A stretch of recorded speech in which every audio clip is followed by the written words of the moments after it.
வரவு செலவு திட்டத்தினூடாக துணை வைத்திய நிபுணர்களின் கொடுப்பனவுகள் குறைக்கப்பட்டமைக்கு எதிராக அடையாள சுகாதார நிபுணர்களின் சம்மேளனம் இன்று வேலை நிறுத்தத்தில் ஈடுபட்டுள்ளனர். இன்று காலை 7 மணி முதல் நாடளாவிய ரீதியில் அனைத்து வைத்தியசாலைகளிலும் இந்த வேலை நிறுத்தம் முன்னெடுக்கப்பட்டுள்ளது.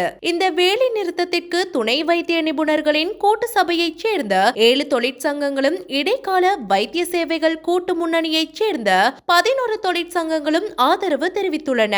நிதி அமைச்சின் அதிகாரிகளுடன் தமது பிரச்சினை தொடர்பில் நேற்று இடம்பெற்ற கலந்துரையாடல் தோல்வியடைந்ததன் காரணமாகவே இந்த வேலை நிறுத்தம் முன்னெடுக்கப்படுவதாக சுகாதார நிபுணர்கள் சங்கத்தின் இணை அழைப்பாளர் உப்புல் ரோஹன தெரிவித்தார். எவ்வாறாயினும் அரசியல் நோக்கத்துடன் அரசாங்கத்தை நெருக்கடிக்குள்ளாக்குவதற்கு நோயாளிகளின் உயிரை பணயமாக வைத்து பணிப்புறக்கணிப்பில் ஈடுபடுவது முறையற்றது என்று சுகாதாரத்துறை அமைச்சர் நலிந்த ஜெயதிச தெரிவித்தார்.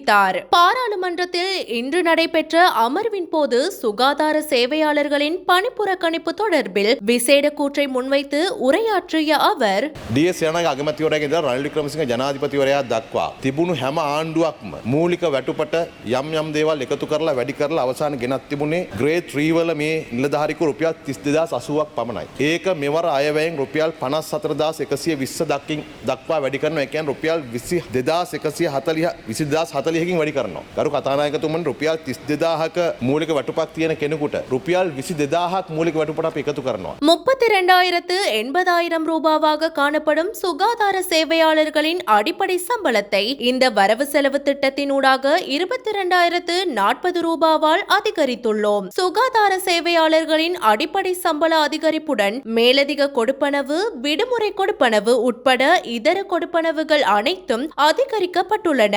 வங்கி கடன் பெறும் போது அடிப்படை சம்பள தொகையை கருத்தில் கொள்ளப்படும். இதனால் தான் அனைத்து தரங்களில் உள்ள சேவையாளர்களின் அடிப்படை சம்பளத்தை அதிகரித்துள்ளோம். இவ்வாறான பின்னணியில் தான் ஒரு தரப்பினர் பணிப்புறக்கணிப்பு போராட்டத்தில் ஈடுபடுகிறார்கள்.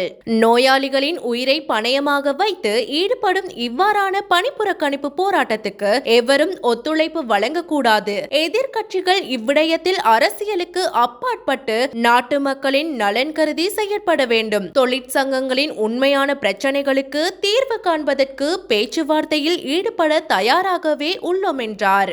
මේ වෘත්තිකයන්ට තමන්ට අතට ලැබෙන මූලික වැටුප OT එක PH එක ආදී සියලු දේවල් අන්තිම රුපියල වෙනකන් ගණන් හදාගන්න පුළුවන්කම ලැබුණත් මේ අයට මේ වැටුප් ගෙවන්න බදු ගෙවන මිනිස්සුන්ට ඒ අය දන්නේ නැහැ තමන් ගෙවන බදු වල ප්‍රමාණය කොච්චරද කියලාවත්. ඒ අය දෙන බදු වලින් තමයි මේ වැටුප් හැටි මේගොල්ලන්ට ගෙවන්නේ. අද මේ බාහිර රෝගී අංශ වල ක්ලිනික් වලට ඇවිල්ලා වෛද්‍යවරයෙක් රෝගේ බලලා ප්‍රතිකාරයක් ලිව්වට පස්සේ ෆාමසියෙන් බෙහෙත ගන්න බැරි නම් ඒ ජ්‍යෙෂ්ඨ පුරවැසියාට හිස්සතින් බෙහෙත් නැතුව ගෙදරන්න සිද්ධ වෙනවා නම් ඒකේ බදු ගෙවන පුරවැසියාට කරන බලවත් අසාධාරණයක්. මෙහෙම වැඩ වර්ජනයක් දියත් කරාට කමක් නෑ ගරු කතානායකතුමනි. ආණ්ඩුවෙන් මේ අයට සාධාරණයක් කළ නැත්තම් දැනෙන සාධාරණ මූලික වැටුප් වැඩිවීමක් ලබා දීලා තිබියදී ආණ්ඩුවට මාස 4ක් ගත වෙනකොට සෞඛ්‍ය සේවාවේ යම් කොටසක් හරි අරපණ කරන්න. කවුරු හරි වැඩ වර්ජනයක් දියත් කරනවා නම් ඒ කිසිසේත්ම සාධාරණ නෑ.